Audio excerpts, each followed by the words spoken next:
He's taught millions worldwide how to become rich. Now, best-selling author and financial expert Robert Kiyosaki reveals the financial secrets of the rich with you. See how Robert's simple formula for personal wealth can transform your life and put you on the path to true financial freedom. 60 Minutes to Getting Rich begins right now.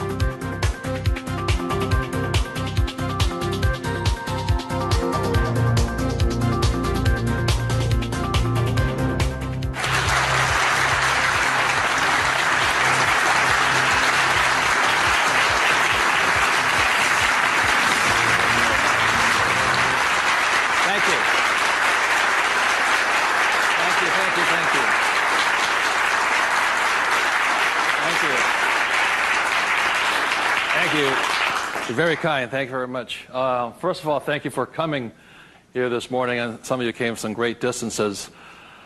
I remember every time I do a talk, I'm always worried that people won't show up, and so my ego couldn't handle the blow. So thank you for showing up, and I'll do my best to be of some value or entertainment today. First of all, how many people have had the chance to read Rich Dad, Poor Dad? Good. Okay, thank you. For those who haven't had a chance to read the book, I'll give you a quick background on the story. Rich Dad, Poor Dad is a true story, and it's based upon my two dads. My real dad was the head of education for the state of Hawaii, a very smart man. He was the boss and things like that when I was in school. And my rich dad was my best friend's father. And my best friend's father was a man who didn't finish school. He dropped out of school at age 13. But ultimately became one of the richest men in the state of Hawaii. Self-made, did it on his own, and stuff like that. So Rich Dad, Poor Dad is a true story of what two fathers tell their two sons, my best friend and I, about the subject of money. And as the the positioning statement of the book says, what the rich teach their kids about money, that the poor and middle class do not. And as we all know, for the most part, we learn very little to nothing about the subject of money in school. And so what we learn about money oftentimes is handed down from parent to child. And those are the ideas that we have relative to the subject of money. So my rich dad was a man who, he was my best friend's father, like I said, when you look at the white sand beaches of Waikiki and the hula girls and the palm trees, my rich dad was the guy that owned the land underneath the hotels. And my poor dad, I call him my poor dad, although he was a high-paid government official, and I do mean high-paid. He made a lot of money. In fact, he made much more money as far as a salary and paycheck goes than my rich dad. And so the story is really what my rich dad taught me as compared to my poor dad. And so what we're going to be going over today are some additional ideas and thoughts and information that may assist you in getting wealthier, easier, quicker. How many people would like to get wealthier, easier, and quicker? Good. Thank you. So in contrasting them, most of us have heard, like my poor dad, very middle-class man, smart man, but he had middle-class ideas when it came to money and values. And he always said, son, our house is an asset, and it's our largest investment. And my rich dad would say, here I'm 9 years old. I go, okay. I got it, Dad, I got it, right? And then I would go over to my rich dad's house, and I would say, my dad just said our house is an asset and our largest investment. And my rich dad would say, well, that's why your old man's not rich, is because your house is not an asset, and if it's your largest investment, you're in really big trouble. And that's when the contrast that started to hit me. And then my poor dad always said, do you think money grows on trees? And his favorite words were, I'd say, Dad, let's buy this. He goes, I can't afford it. And my rich dad said he forbade his son and I from ever saying the words, I can't afford it. He said, the moment you say you can't afford something, it becomes true. So the power of the spoken word or your thought has the ability to become what you think is real in the world. So if you say, I can't afford something, that becomes your real world or reality. And what my rich dad said instead was, instead of saying I can't afford it, simply say, how can I afford it? Or in school, a lot of times, I'd say, hey, Dad, guess what? I'm going to be a millionaire. He goes, you can't do that. And my rich dad said, never say you can't do something. Ask yourself, how can I do it? And he said, and just in the switching of those words, if you say, how can I afford it, your mind opens up to the possibility. And your mind then has to go to work. This is your single most powerful tool you have is the brain. But if you say, I can't afford it, then the thing goes to sleep and it sits there, goes dormant, and doesn't have to do any more work. You're the one who's doing the work then. So those are some of the subtle, differences. My poor dad, the school teacher, the head of education, always said to me, he says, son, go to school, get good grades, get a safe, secure job, high-paying job, and work hard. And my rich dad said, that's a good idea if you want to work hard all your life. He says, but if you want to get rich, you have to learn how to have money work hard for you so you don't have to work for it. And you also have to learn to buy companies. Don't be the guy applying for the job, be the guy that's handing out the job. But I want to give you something I rarely say to people, is that there was 3 main points that I think made a difference in my life. And point number 1 is that I realized very early on in life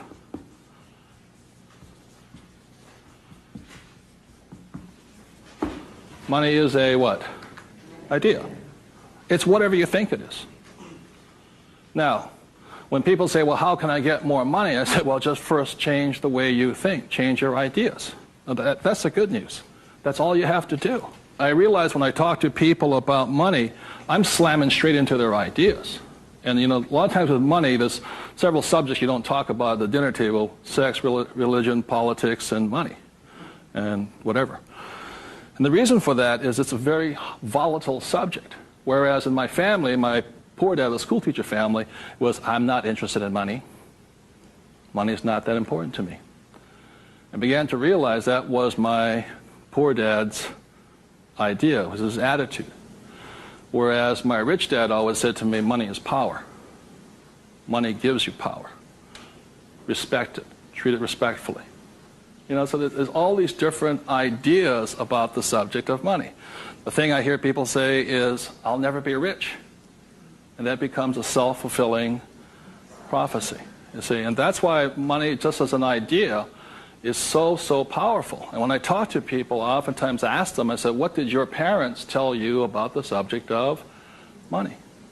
Because that becomes real.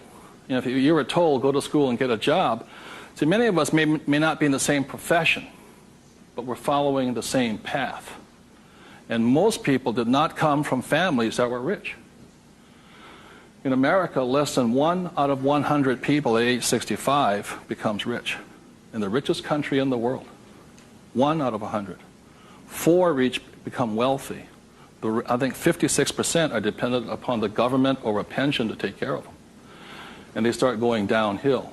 So what I had to do, what I'm going to be talking to you about, is I had to watch my ideas, I had to watch what I said, and I had to watch who was giving me the ideas.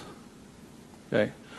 Because they're not the same. Like you go to one doctor and they say, eat a low-fat, high-carbohydrate diet. You go to another doctor, they say, eat a high-fat, low-carbohydrate diet. Somewhere you got to make your choice. Number 2, the thing that I learned by having 2 dads with their contrasting points of view, I realized this really early on.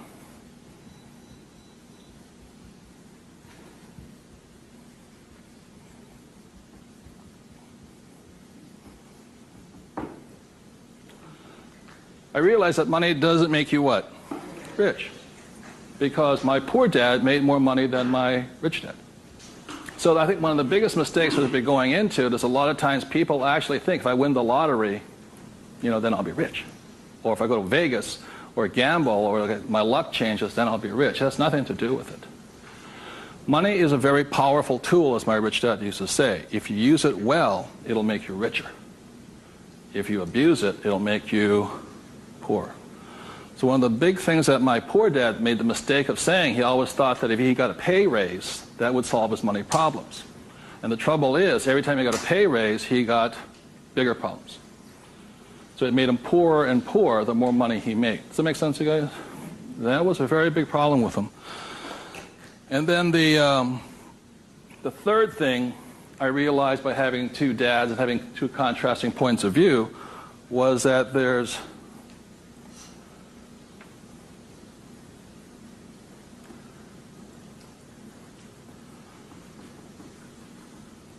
Two kinds of money problems.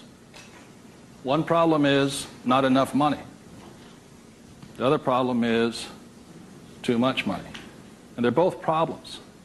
And the thing that I say to people is this, that, like I think most people think they're real special. I'm the only one with money problems. Well, the reality is everybody has money problems. Everybody. Every single person. Every company has money problems. Every country has money problems. Every government has money problems. Everybody has a money problem. What makes you rich or poor or middle class is how you challenge or handle the problem. And what most people do, since, so most of us came from families where the problem was too much or too little. Too little. And that becomes our idea. We think money is scarce, hard to get, work hard for it. Very popular idiom going around today suggesting that the way you get rich is cut up your credit cards. Oh, man. Live below your means. Those are poor people's mentalities. Save, go long term, buy mutual funds. And it's not a rich person's way of thinking. I love my credit cards. They make me happy.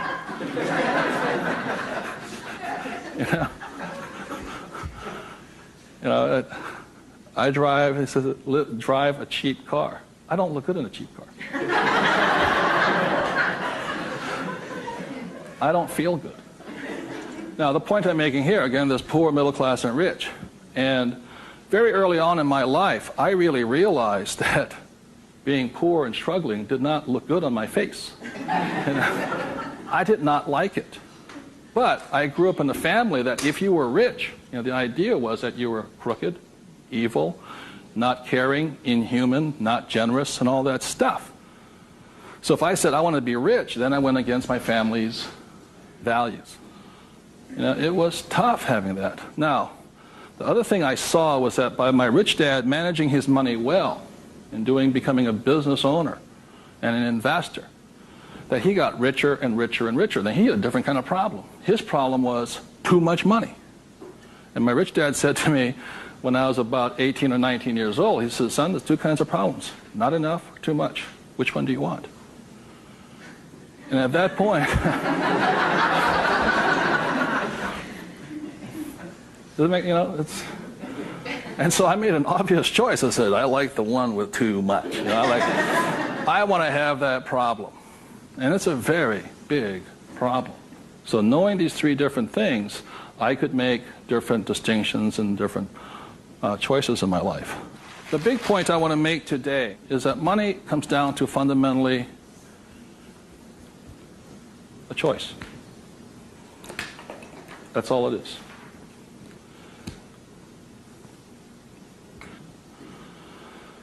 And so, as a young boy having two dads starting at age 9, I had to make a choice of which dad I was going to listen to. And it was a tough decision. Really, really, really hard because I loved both men.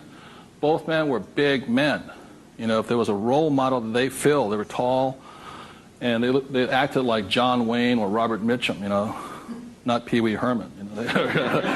They were big, strong, powerful, good, honest, hardworking men. I love them both. But their ideas were almost polarized, completely opposite. And that's why in Rich Dad, Poor Dad, in the book, I write that Robert Frost's poem, I think The Road Less Taken or The Road Less Traveled, I had to make a choice of which one I was going to listen to. Which one was I going to follow down the path? And I made that choice. And it was a hard decision because I had to go against my whole family's culture, beliefs, and they're all school teachers. When I came back from Vietnam, they said, 'cause I got my bachelor's degree. I got that Bachelor of Science. They said, now, son, you are going for your master's, aren't you? I said, I kind of doubt it. He said, but you won't get a good job. You get a better pay raise if you have a higher degree. I said, I'm not going to get a job. And it's hard. You sit at the dinner table and there's no conversation, Well, you going to get your doctorates? I said, well, if I'm not going to get my master's, I don't think I'm going to get my doctorates,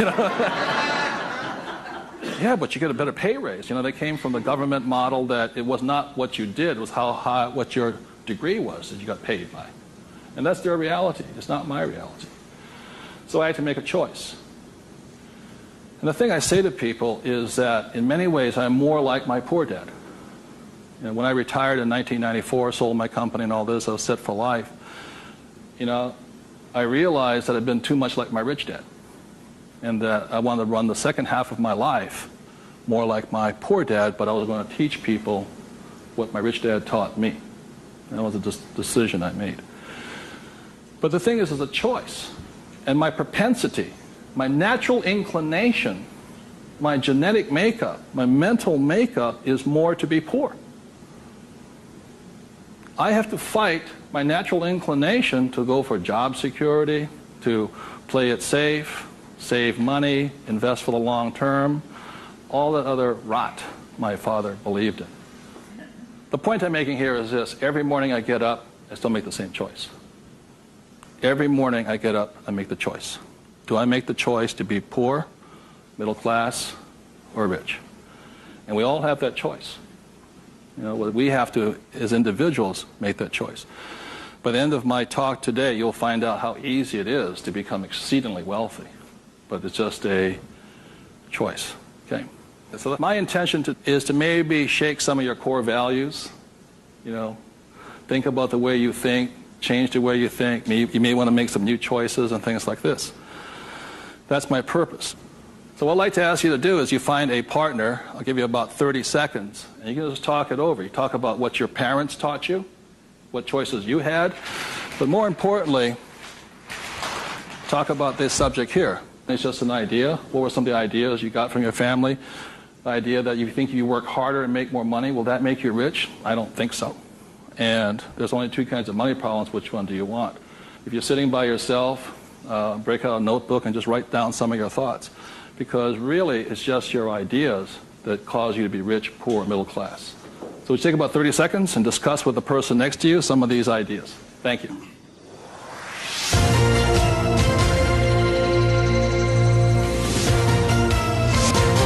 The main point of the book, Rich Dad, Poor Dad, for those who have not read it,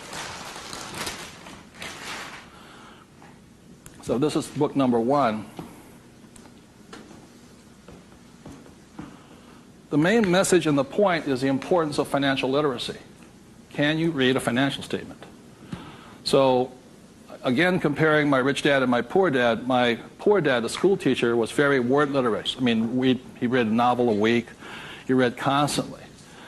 And he used to say to me, you know, readers are leaders and leaders are readers. I said, good. And I go see my rich dad, who didn't read that much. He says, but the difference between your father and I is I can read numbers. So so Rich Dad, Poor Dad is very simply about the numbers. And this is an income, expense, assets, and liability. And that's the basis of financial literacy, financial statement. Now, the problem, and so what it is about the difference between assets and liabilities, things like this, and this is really what the book was about. You know, the thing about asset, my father would say our house is an asset, and my rich dad would say it's not, because very simply assets, according to my rich dad, asset will put money in your pocket whether you work or not. And a liability will take money from your pocket whether you work or not. That was very simply it. The important things about a financial statement is that it allows you to see the truth instead of being stymied by other people. My bankers never asked me for my report card yet, you know.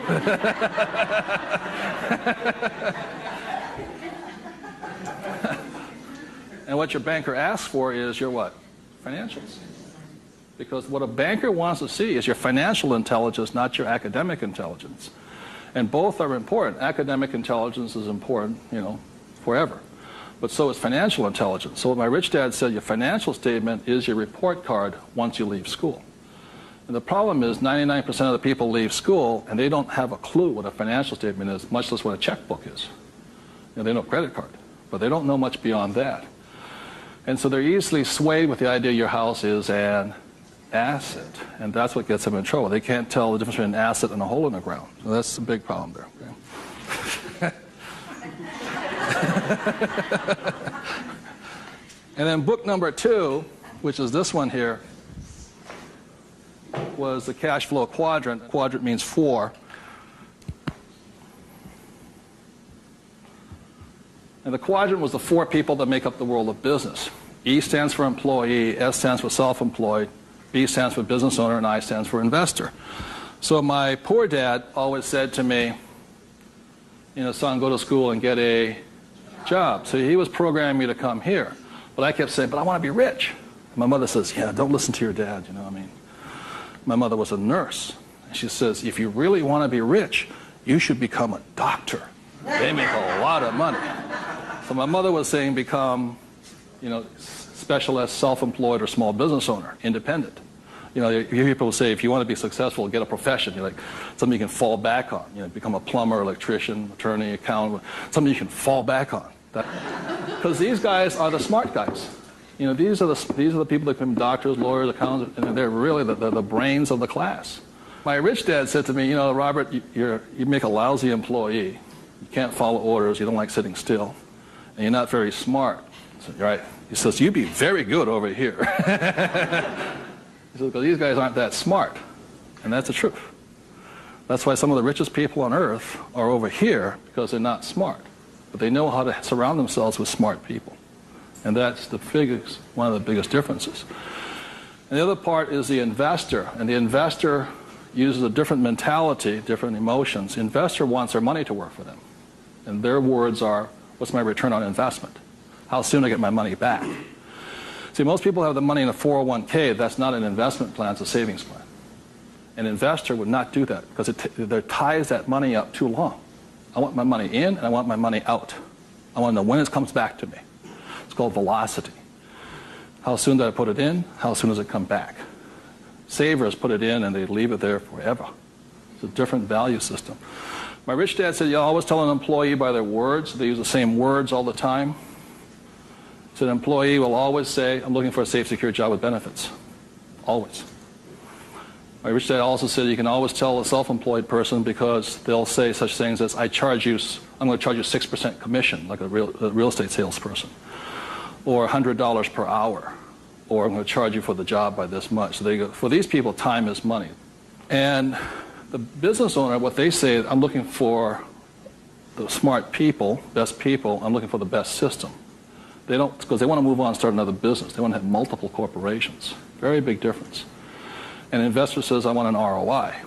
Now, the theme song for the self-employed, the difference between the small business owner and the big business owner is very simply this. A big business owner, if they do the job right and build the company, they can leave. And when they come back, the company's doing better without them, more profitable because they got the bright people running it.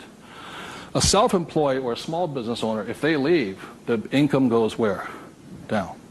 Or if they have employees, they just ferret out they just take everything, the thing falls apart. So that's the difference. And also the difference between an S and a B is the size of their ideas. Like a lot of times I meet people come up to me and say, I want to start a hamburger stand. One hamburger stand, Whereas the same guy named Ray Kroc comes and says, I'm going to build a hamburger stand all over the world. Difference in vision, idea, and leadership skills. They're very, very different people. And the reason they're different is because emotions. This person here values, it's fear, so they want security. Security drives them hard. So they're fearful. This person over here is lack of trust. And these guys, they're highly specialized. They're also the most satisfying, because they have their own time, their own life, and all this. They're very happy this way, but it has its limitations also.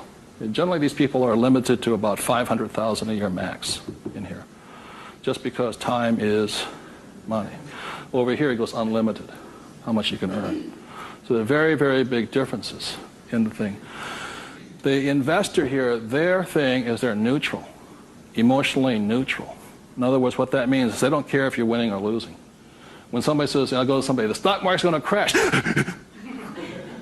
But mutual funds get wiped out. They're not neutral. They're reacting.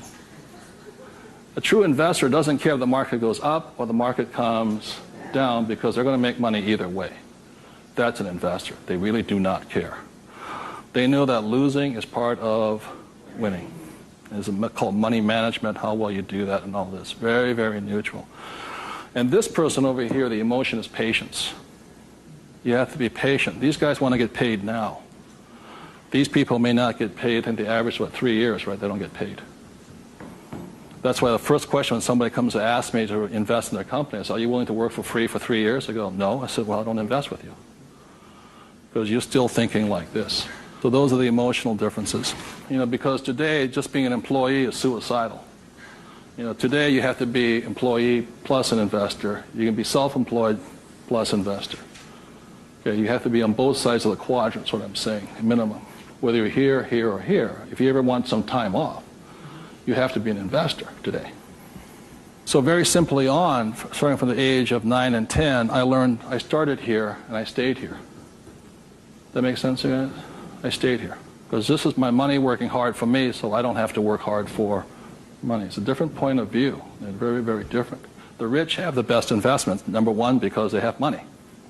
People say, how do you find a deal? I say, get rich. Because if you have money, they come find you.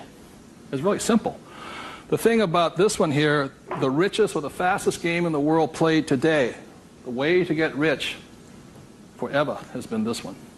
I talk about in this book how my rich dad went and bought one of the best pieces of white sand beach in Hawaii. And I said, how did you afford that?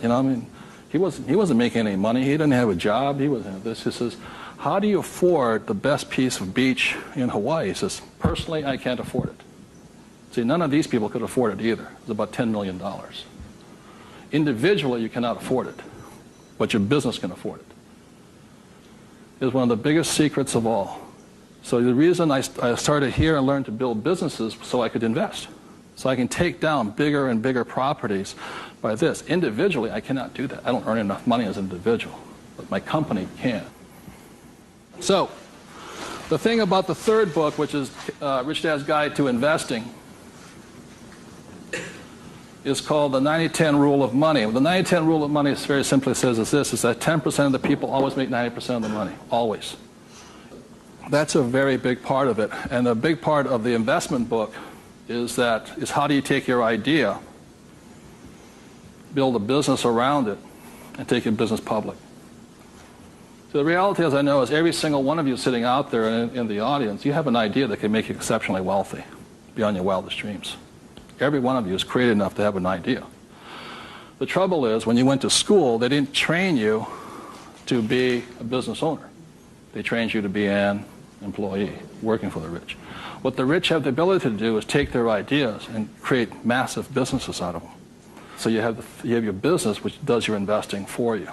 And the tax laws are written in your favor, investing through a business. That's how the rich get rich, because they pay less in taxes, very simply because they invest through the B and I quadrants. Investing from here, the laws are written against you here. In America, 1943 was the Current Tax Payment Act, which made anybody who was an employee could not pay themselves first. Government gets paid first. If you get a pay raise, government gets a pay raise. Forever. Forever. You make $1 million, you still pay more in taxes, incrementally. 1986, they passed the Tax Reform Act of '86. All doctors, accountants, attorneys, and the laws were changed against them. But they never changed the laws for the rich, because this is how the rich have gotten rich, by owning corporations and businesses. And that's been in effect since 1215, which is the signing of the Magna Carta. So ever since the thing is, you have to know, you want to get rich, you have to play by the rules of the rich, because the rich make the rules. And for the last thing I'll say about taxes is this. If you're an employee, the tax laws is that your financial looks like this. If you're a business owner, your financial looks like this. And the big difference here is this, is as an employee, your first line item expense is tax. If you're a business owner, it's the last. That is the biggest loophole ever. And that's why the rich get richer. Is they can take their money that comes in here and goes in here, and these guys' money comes in and goes there. Very big difference. So would you take 30 seconds and discuss whatever you have heard so far? Thank you very much.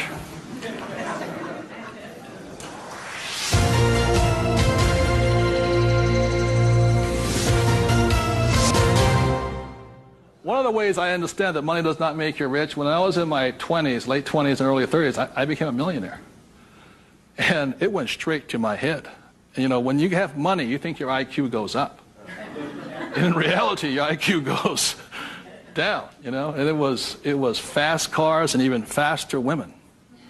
And I was a millionaire, bon vivant, around Waikiki. Now, I don't regret a thing. It was a lot of fun. But the more money I made, the more stupid I became. Anybody ever had that problem? So that's how I learned. I made a lot of money, and it made me instantaneously poor because I still had poor habits here. You see this right here? This is financial literacy or financial intelligence. If you cannot read a financial statement, you cannot tell what's happening. You cannot read. And what you don't see here is how the rich make more and more money because of this one little loophole here. You know, that's my account. You know, over here you hit 335,000 in income, and your tax rate keeps going up. Over here you hit 335 in income, your income rate, tax rate goes down. The laws are written for the rich by the rich. Period. So, very quickly, I'll go into a financial statement. And this is the basis of wealth here.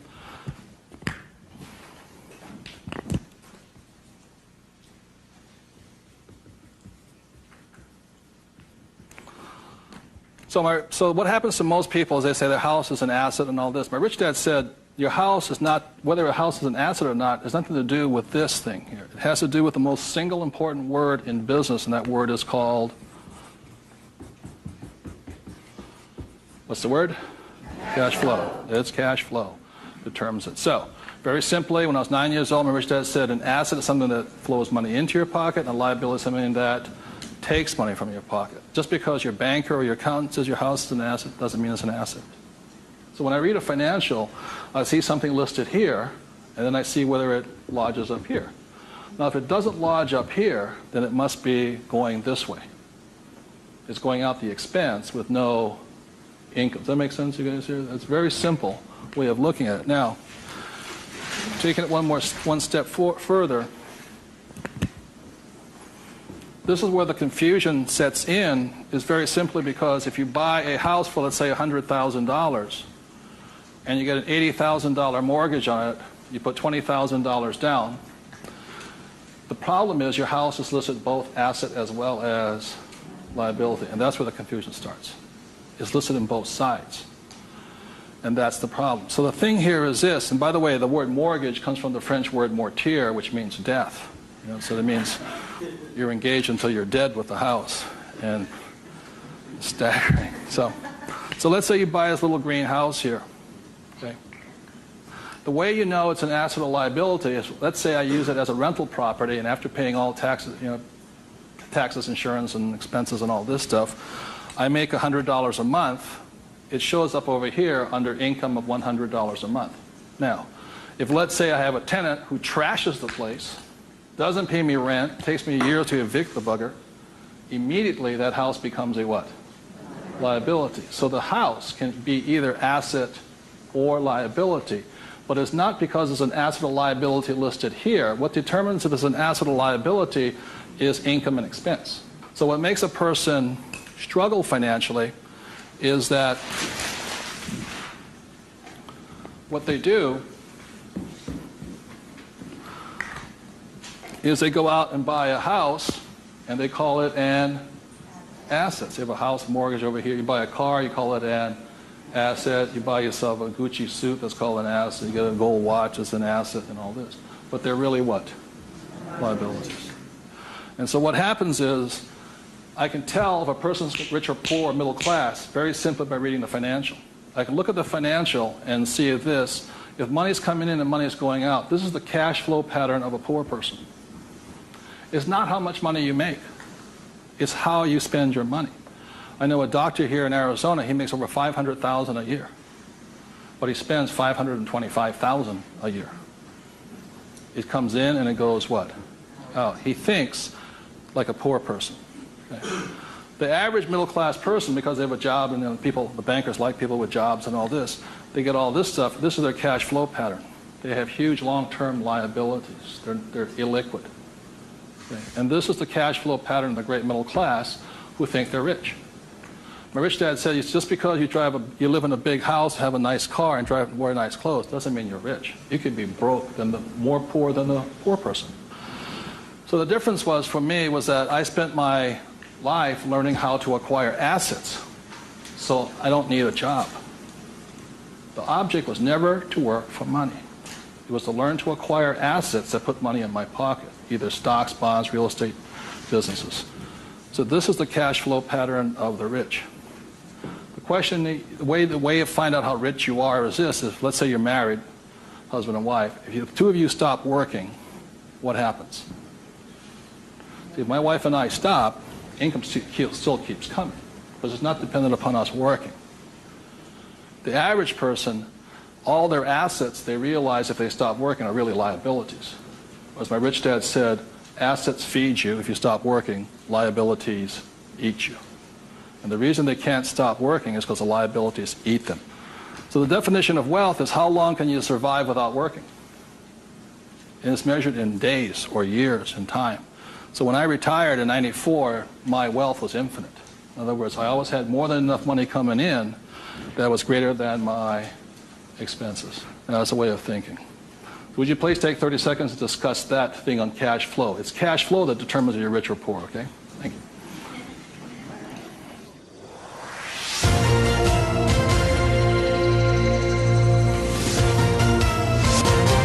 So one of the things I want to be clear on this is whether you're an employee, self-employed, business owner, or investor, the most important thing is this asset column here is your business. One thing my rich dad said, you got to mind your own business. You know, when you become an employee, you mind somebody else's business. You're self-employed, you're oftentimes helping somebody else's business. So regardless of where you are, this is your business here. Like I talk about a rich dad, poor dad, you know, somebody says, what profession are you in? What business are you? I'm a banker. So, well, what, you know, that's their profession. It's not their business. This is your business. And your business, you should be an investor. You know, managing your own portfolio, acquiring your own assets, be it business, real estate, or paper, like stocks, bonds, and mutual funds. So what we're taught in school is not to mind our own businesses. We're taught to mind everybody else's business. And that's my message, is mind your own business. That's how you get rich, okay? So moving on, last thing is this. So when a banker says to you, your house is an asset, he's not lying to you. He's just not saying whose asset it is. It's his asset, right? So when you go across town, you go to your friendly banker, and you'll see that your mortgage is listed under what? Their asset column. So that's the fact right here. It's a mortgage here. And the way you know it's an asset, and they list it that way. I'm not telling you something, that they list it that way. The way you know it's an asset is because your mortgage puts money in their pocket. And your mortgage takes money from your pocket. You see, it actually goes like this. It's a complete circle. Now, so that's why they're not lying to you. It's just saying, they're not saying whose asset it is, it's theirs. Now, the other part about it is when you save money over here, it's really your asset. Now, if a balance sheet must balance, it has to balance someplace else. You go to the bank, where does it balance? Bank. But is it their asset or their liability? It's their liability. Your savings are their liability. Notice that? Because they have to pay you money for your money. And it's cash flow determines that. Now, if you notice something else too, you get tax incentives to be in what? Debt, and you're taxed for having savings. And that's why they say, how can we tax savings? It's because you're not smart enough yet. The banks know, political action committees, they control, the rules are written by the rich. I'm not saying I love my bankers. I love them dearly. But you have to know the difference between assets and liabilities, and whose rules are you playing by? Poor, middle class, or the rich? Got it?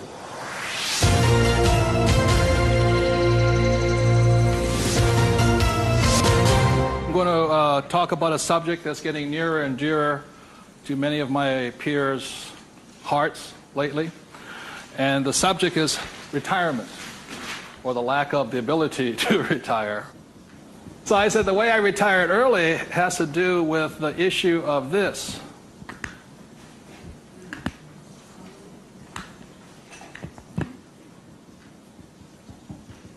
Debt versus what? Equity. The reason I could retire early was because I'm in debt. I borrowed my butt off to retire early. The average person is going to take to 65, 75 as long as possible because they're trying to retire on what? Equity. In other words, they're going to try and use their hard-earned cash to retire, where I would rather use the bank's money to retire. So I am in debt up to my eyeballs. Because the reason is I know some of you out there, because I'm sure some of your parents told you to get out of what? Debt. Well, that's not that intelligent. Because you have to know there's good debt and what? Bad debt. And most people are loaded with what? Bad debt. And if you want to get rich, load up with what? Good debt. And the question I asked those bankers, I said, let me ask you this. How long would it take you to save $1 million? I'll ask you guys, how long would it take you to save $1 million? A couple of years at least, right? Yeah. How long does it take you to borrow $1 million? About 10 minutes. If you have good financials. And that's the difference. And that's the price people pay for not being educated in this world, to think that they have to work hard, save money, and finance your retirement on equity. I'd rather do it on debt. And the way I do it on debt is my banker will always lend me money on a thing called real estate. Always. They will not lend me money to buy stocks, but they will lend, even if it's, bank of, what stock, their own stock, they won't lend me $1 million for 30 years at 8%.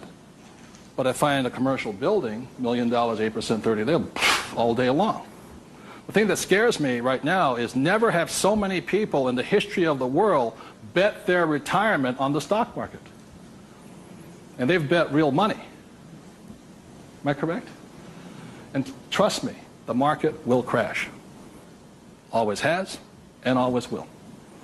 Now, those taking deep breaths right now, it's because you're not, because that should be good news. Because if it crashes, that's when you get rich. But the people who have been trained to think of playing it safe and all this, they're going to be in terror. Completely different point of view. So the point I'm making here is this. One of the reasons I wanted to get educated, understand cash flow, play the game, was just so I could borrow money faster. When my poor dad always said to get out of debt. Debt was bad. So I just called, I just called my broker down the street here. I said, I need 2.4. He says, come in and sign the paperwork. That was it. 2.4 million, just sign. Now, because I can take that money and make 10 million out of it, the average person will go on vacation with it. Or buy a big house, or buy a boat. It's called fiduciary responsibility. If you can prove you know how to manage your money and you have the good financials, plus you have a couple of million in cash, they'll lend you all the money you want. Because they know my problem is too much money. And the reason I buy real estate is because I get more tax breaks. Real estate is a game of the rich, not paper. It's a really interesting world. So what I'm going to go into is how you can get to the point where you don't, I'm not recommending just go out and borrow today, especially if you have no education. I spent 40 years getting here to the point where I can call my broker up. Before, 10 years ago, I'd call them up and they'd laugh. How much do you want? Well, I took that as a feedback that I had to improve my financials. Does that make sense to you guys here? To the point where they would say yes. So the difference between my poor dad and my rich dad was this. My poor dad always said, get a high-paying what? Job. Big mistake. Because the trouble with a high-paying job is you get taxed. So my rich dad said, so was my poor dad, high-income job. That was the key to success. That's a very middle-class, pedestrian point of view. The rich know this. It's not how much money you make. It's how much money you keep. You've got to keep it. It is not how much you make. It's how much you keep. It's called the income to expense ratio. In other words, how much drops to your bottom line. Does that make sense to you guys here? How much drops? So the minimum is 30%. So if you're making $1,000, the minimum that can drop is 30%. If you're not going 30% to the bottom line, in other words, this way, and you don't have to do it, I'm just giving you the ratios that work. If you have $1,000 coming in this way, then 300 needs to hit here somehow. That's the ratio. The average person, you know how much is hitting here? Nothing.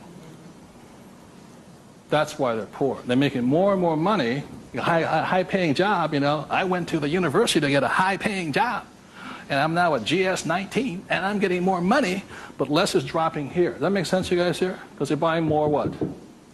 Liability. It's called the income-to-expense ratio. How much is dropping? That's what counts. I listened to Sir John Templeton. He said when he first got married, for every 1,000 that came in, 500 hit here. That's what makes the rich rich. It's not how much they make, it's how much they keep. It's a matter of focus. And my poor dad always said, I'm making more money. My rich dad says, I'm keeping more money. Big difference, huge difference in long-term wealth. It's how much is hitting this here. So the thing I have is an exercise that'll prove that anybody can be rich. And when I was a little kid, my rich dad gave me one of these. He gave me 3 of these little things. They're called what? Piggy banks. So if you want to get rich, go out and buy 3 of them. Okay? 3 piggy banks. That's all it takes to train yourself to think to be rich. Now, for every piggy bank, so you have 1 piggy bank, 2 piggy banks, 3 piggy banks. 1 is for saving, 1's for investing, and 1 is for tithing or charity. Very important to give. The decision you make today, I'm talking about choices. You can say, well, that's too simple, you know. But the choice you make is for the rest of my life, or for the next 90 days, whatever you can handle, how much am I going to put in each bank every day? Not once a week, every single day. Because what you're training is your brain to think like and act like and be like a rich person. You're dropping it to the bottom line. So, let's say the most you can handle today, given your horrific financial brilliance, is $1. Good. Now, I don't care the dollar amount, but I do care that you do it. It's like going to the gym and saying, you know, today I look like a sumo wrestler, but tonight I'll look like Arnold Schwarzenegger. It's not possible, you know what I mean? It's not going to happen. So how many people right now could say for the rest of your life, with 3 piggy banks, you'll put $1 a day away per bank? Good, right? And it's not, and everybody can do it. But the problem is, most people won't. And that's the difference. But once it hits your piggy bank, it's yours for the rest of your life. You pass it on for generations. That's what the rich do. The middle class finds some cheap and tacky excuse to break the bank. Am I correct? You know, I got to spend this money. That was my poor dad. Well, if I make more money, I'll get a pay raise next year. The government, you know, be a GS-19.5. But they kept breaking the bank. Now, it has nothing to do with the dollar amount. It has to do with the habit, the way of thinking, that this is more important to me than eating. It's more important than my kids' clothes. More important than everything else is this. This is first. So start with $1. Everybody can do that. All it is 0 to go to 10. Now, at this point, people say, well, that's not that tough. Try $10 a day. Then you see some heartbeats. At that point, you're now at the boundary of what's possible for you. It's only a 0 added on to it. And you want to spend it. Now, if this becomes easy at $10, then just up it to, and you'll find your heart rate going up. So when people say, well, this is a simple exercise, I'm beyond it, then try going to, it is not the dollar amount. I mean, it's not the things, it's the habit. And you know you're a stud.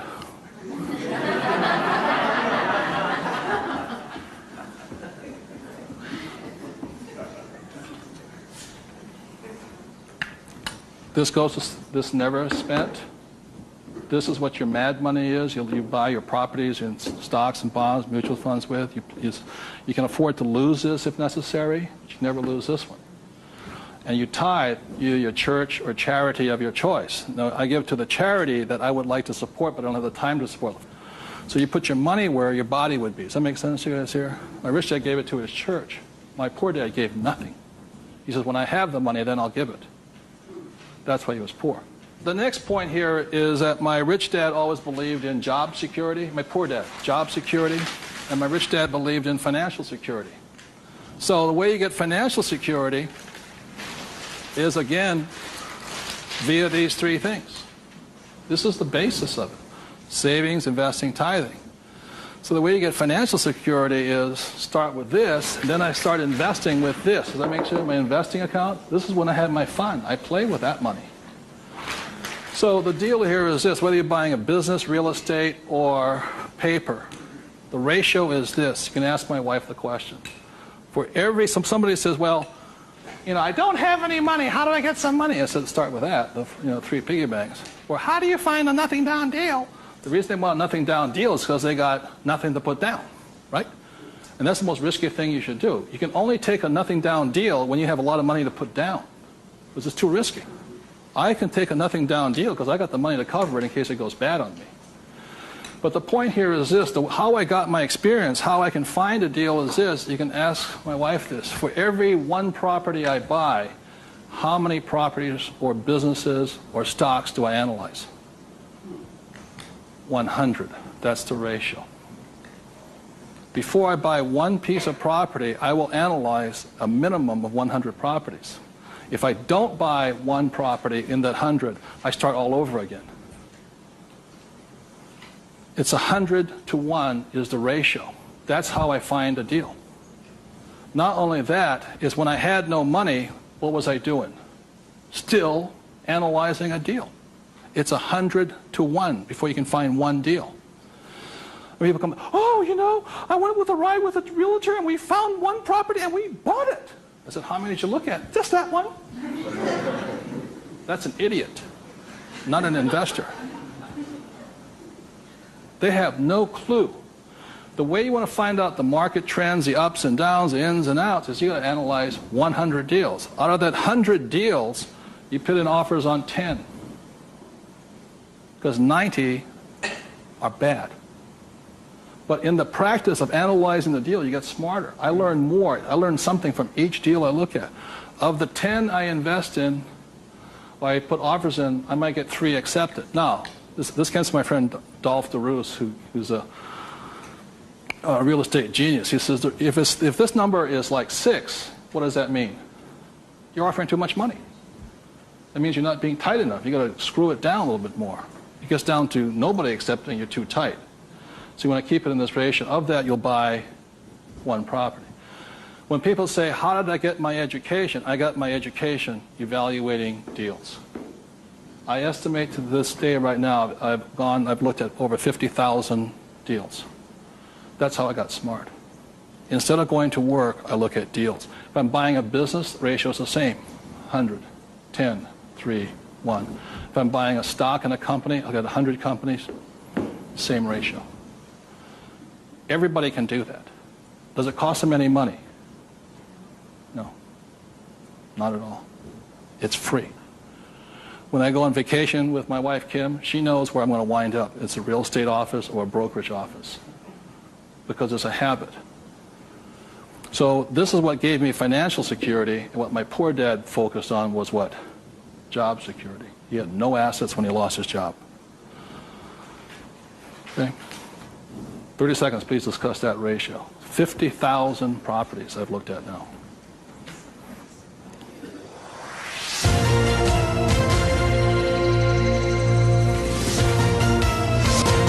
I'm going to do one last thing that, in my experience, keeps most people poor or struggling financially. So remember the 3 piggy banks? That gives you the money. Doing this, 100 deals. The reason I don't have a job is because it interferes with looking at deals. I don't want to do that. I'm looking at a deal constantly. That's the people that work with it constantly. That's all I'm doing is tracking down deals. It's a waste of time to work. I don't get rich. So that's the thing. The second part is most people don't have the time to spend the time to get rich. They're too busy working for the money. And the third part is most people say it's risky or it's fearful or they chicken out. They see a deal. Even if they see it, they back out. And I've seen so many people do it. And the reason for that is because if this is an iceberg, okay, most people, they say, I'm going to get the 3 piggy banks, I'm going to look at 100 deals, but it comes time to put the money, we call go hard on the dollar. Got to go hard. If this is your conscious mind, let's say, this is your what? Subconscious. Money, sex, politics, religion. This thing takes over. I have seen people go, I might lose money, when the stock market crashes, and what if this is bad, and I'm going to call my accountant, my attorney. This talks. I see him walk away from it. Well, I'll think about it. It doesn't cost you anything to buy a piece of property. Nothing. It costs nothing. It's called you put an option down on it. I sit there and say, well, you got $1 million? I said, here's a $20,000 check. Don't cash it for a week. I'll see you. I option it. Same as in the stock market. Option. I don't use the thing. It doesn't cost you any money to buy a piece of property. But people will talk themselves out of it. Instead of interacting, these guys are reacting. And it's really tough here in Arizona, or you don't know what it's like to be in New York. I'm going, it doesn't make any difference, because the problem is between your ears. Because the fears come up, they start talking. You can't talk to these people at that moment. They're like, and the reason is because of the magic word. What is it? Fear. And what happens to the average person, fear stands for false evidence appearing real. And what I mean by false evidence is that if this starts talking, they'll start gathering the evidence to make sure that it's real. Well, you know that most businesses fail. Let me show you the facts, and let me show you the stats. See, they're looking for all that false evidence. They'll validate, they'll justify it. They'll call their mother, their sister-in-law, their brother-in-law. Yeah, we agree with them. Am I right? Yeah. They'll make it real. It's not real. Like, I got crucified that said, that the 9 out of 10 businesses fail. I said, that's correct. Most of them fail. But one makes it. I said, look, I failed twice. Twice I was part of the 9. But once I made it to the 10. The difference between you and me is you haven't failed at all yet. Yogi Berra once said the great thing about the National League is that if you strike out 7 out of 10 times, you're in the Hall of Fame. So the biggest mistake was by my poor dad, my rich dad. This did his thinking for him. He could give you all the reasons why you failed. When I failed, I felt terrible for about a year. It was horrifying. I lost millions of dollars. Self-esteem, I was homeless again, on the street and all this. But once I got that back, I was stronger. Then I failed the next time. A little bit, 6 months, depression. Third time I hit it. Difference is my poor dad said, you failed. My rich dad says, you haven't failed enough. There is a difference. And my rich dad also said, failure is part of success. People who avoid failure also avoid success. So your biggest expense is not what you spend. Your biggest expense is the money you're not making because you're afraid. So the thing that my rich dad taught me very early on, called fear.